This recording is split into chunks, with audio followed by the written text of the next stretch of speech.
Good morning. Welcome to another edition of the SiGMA podcast. Today with a former boss of mine, Reuben Portanier. A friend. But I worked under Reuben when he was the CEO of the MGA, the Lotteries and Gaming Authority at the time. Yes. At the time, and Reuben's an economist by profession. And that's where I want to start, Reuben. I remember when we used to have our long discussions, especially when we were trying to put together the land-based regulations, and we try to break a bit. You tell us a bit about how you got into your professional life, straight out of uni, government job as an economist with a group of other economists looking at where Malta should be heading. And gaming was on the discussion table. So you were there from the beginning, from its infancy. How, if you could, unless there are any secrets act which you're not breaching, which you don't want to breach, but how did this vision come about? And how important was it at the time to build this vision? To be fair, I wasn't involved from the very inception because the concept all started around the year 2000. And at the time, the government was looking into new areas where there could be an expansion in terms of niches. Okay. At the time, government was investing a lot on IT, on technology and telecoms, and it was a natural sort of search of trying to find related industries. Okay. So at the time, online gaming was one of the sectors that government was looking into in terms of regulating. In fact, Malta was the first country to regulate in 2004. But at the time, it was still a small niche. In 2005, 2006, at the time, government had asked a group of experts in terms of in the economy, in technology, in industry, to come up with an industry strategy for 2006, 2008 for Malta. And I was part of the team. And one of the chapters I needed to work on was on the gaming side. Okay. And at the time, that is how sort of certain strategic trusts started to come in order not to remain anymore as a niche, but to grow it as a subsector at the time, not as a fully fledged industry. Eventually, then, fast forward to 2008, 2009, the industry started then picking up. And certain strategies that were envisaged in 2006 started to see their fruition in terms of how certain elements could be implemented. And that started then the growth path that we all know about since then. So you were part of the evolution when you joined the LGA, and your imprint was on quite a few important steps taken at the time, including the land-based reform, which was a huge thing.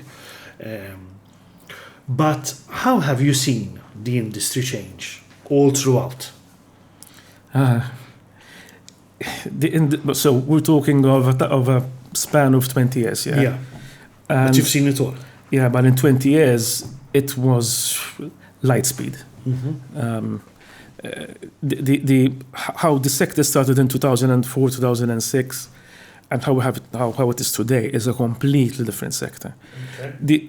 In 2004 to 2008, there were the intentions of creating a sector that was well regulated, also due to the fact of it is considered to be a sin industry, so there was a very considered to be a sin industry because they're part of the sin stocks. Okay. So there was a lot of effort in trying to make sure that it is very well regulated, especially when it comes to consumer protection.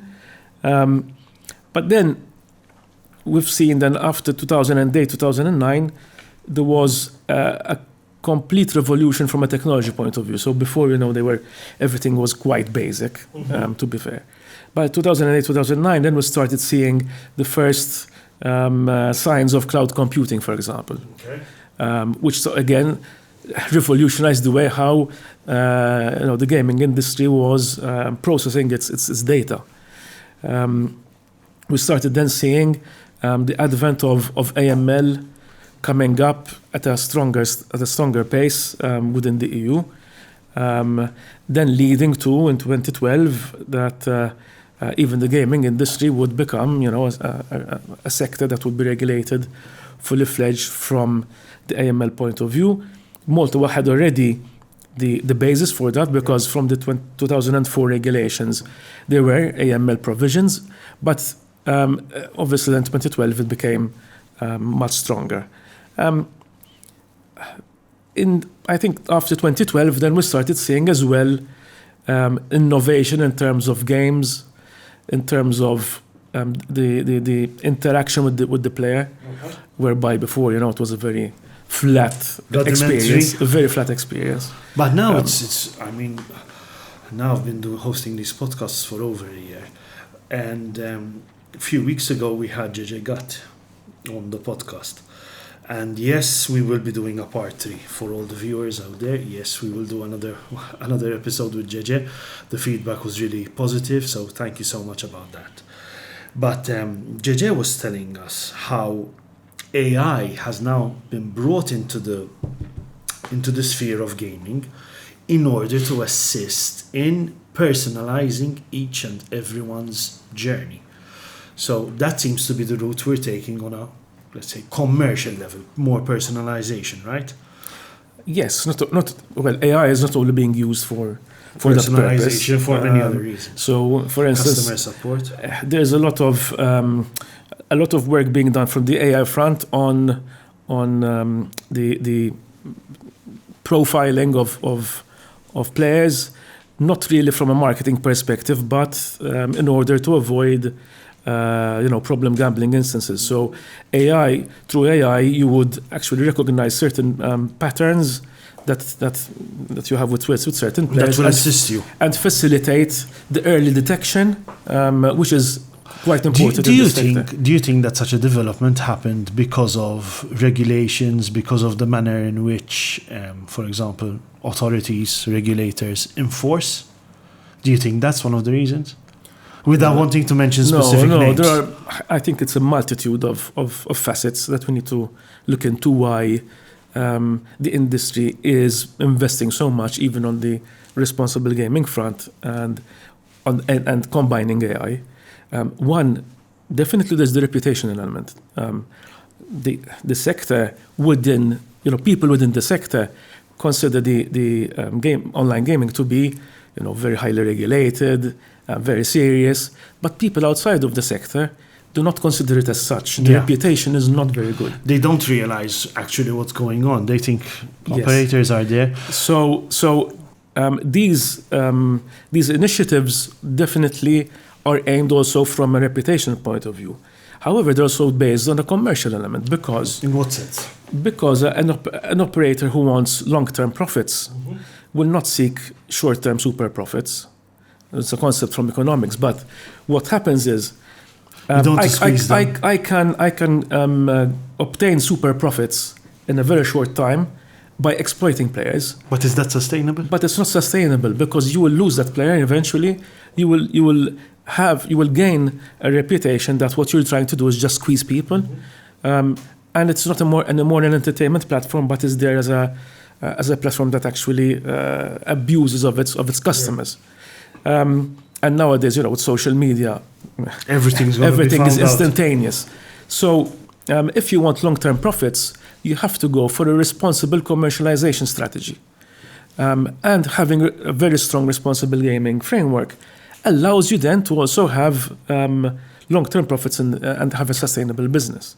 The third element as well is because as there's regulation, but not only gaming regulation, because now we're seeing at the European Union front, the Corporate Sustainability Reporting Directive, CSRD, which is an ESG-based regulation. CSRD has elements that have to do with how you interact with your customers, and there's the zero tolerance to money coming from problem gamblers is becoming more acute. So the ESG frameworks that are in place are also forcing the companies to go down. I'm going to that go route. down a trip down memory lane. There are two interesting stories here. Let's go with the gaming one, but first. I remember the first time you attended the gaming summit, the expert group Yes. at the commission level. We used to have Charmaine Hogan from the embassy, and usually I used to attend. But every now and again there would be one where the heads of the authorities would be present. As luck would have it, that was the same trip where the volcano of Iceland erupted. Yeah, the volcanic ash. And we got stuck in Brussels. For 5 days. Me, you and Chris. Chris, yeah, we spent 5 days there. But at the time, you were impressed, because it was the first time, at how some member states would see Malta as the devil reincarnated. And they would protest about our industry. And most of the time it was born out of not knowing exactly what we were doing. Times have changed now with the EU looking at, in another way, looking at the gaming sector, right? Well, We times have still changed. lack harmonization. Times have changed a lot. During that time, the EU had a dedicated unit that was looking into gambling policy, online gambling policy across the EU. Since 2014, I believe, no, not 2014, sorry, 2017, the Commission disbanded the The expert unit. group, Not only the expert group, but even the unit. the unit doesn't. No, it's been since 2017. Jean Benjamin, if I remember. But that was at the time, at the very beginning. Ah. But He was the guy we were like. the Commission, they abdicated the responsibility of being the guardian of the treaties. The politics at a national level started to be so strong that the EU Commission just gave up, and which led to a situation where now there is like a Wild West from a regulatory point of view, because Every single member state does what they please is best. Okay, a lot of the regulations still have good intentions, so let Yes. us not. But the Wild West in the sense that if you're an operator, you have to deal with so many differing regulations. You and basically compliance need to requirements. choose where You you're either going need to to go. choose, and some, you have discrepancies of, a 5 million guarantee versus another state that doesn't require any. So there is no concept of fair competition in the sector. So there are certain regulations that are actual barriers to trade. So a lot of things have changed since then. But yes, we used to educate the other member states for a number of years. Brussels was my second home for 5 years. There was a time I used to, fly to Brussels 4 times a month, which was quite. It was a lot. after I left, because before that was Because then it started to get a bit more got heavier and heavier. heavier, and we used to collaborate with other jurisdictions in order for them to learn. Who do you fondly remember as a regulator? As in where you'd say, okay, this guy gets it. In your time. In my time, there was Francesco Rodano, the Italian regulator at the time. Who's now at Playtech? Yeah, he was switched on. He understood. Obviously, he had certain constraints because of legislative constraints that were imposed on And him, political. like any regulator. Because there's a misconception that a regulator is the one that forms the law, and a regulator has to report to a parliament, and the parliament actually dictate the laws, and the regulator has to work within those confines of the law. It's in every country like that. But from a technical point of view, he got it, and we used to have a lot of interesting Meetings. interactions, even in Brussels. And I think it's a friendship which lasted. Yes, we're still in touch today. So you've been almost on all sides with regards to the gaming sector. The dark side and the... No. No. I'm So joking. you've been on the policy level, you've been actually the regulator, and you're a CSP now. Yeah. Which one did you enjoy the most? No, but it's very difficult. It's like when you have 3 children and you say, who's your favorite? It's something... Yeah. It's something you cannot... Okay, I'll rephrase. Where do you feel that you made the biggest difference? No, as a difference point of view, I believe it was when I was the regulator, but not only from a regulatory perspective, but also from a policy perspective. Give me an example on policy. So, which would then go back to your initial days post-uni. Yes, I mean, my origins were, in economic strategy and business strategy. So I used to adopt those skills in order to see ahead and to plan ahead. And at the time, apart from the land-based regulations, but we were looking and we implemented different types of requirements and regulations in terms of data storage. When it came to data protection, even on AML practices, and we also looked into aspects such as new areas that we had to look into. For example, such as at the time we were looking into how could esports betting develop. This was around in 2011. We were looking into new areas of how to create sister organizations to the authority in order to allow the authority to focus on regulation and have specific focus on other areas, such as the Responsible Gaming Foundation, which was something that we worked upon in 2012, and what is today the Gaming Malta Foundation, which was as well in 2012. The concept there was there needs to have... So you gave birth to those concepts? Well, the concepts, yes. The implementation, no, because then by the time they were implemented, I had already moved on. Okay. Reuben, 20 minutes have passed. The cameraman confirms. It's been a pleasure to host you. I'd like to go down again with you on a part 2 on more of the policy. I'd like to get more of that background. So how Malta really looked into that niche and how we developed that niche. Would be a pleasure. And we developed the ecosystem, because this is another word you really used to enjoy. Yes. Ecosystem. Reuben, thank you so much. It was a pleasure. And thank you all. I remind you to click the subscribe button on SiGMA World channel on YouTube in order for you to be updated with all the latest developments and content which is being created constantly here at SiGMA World. Thank you so much.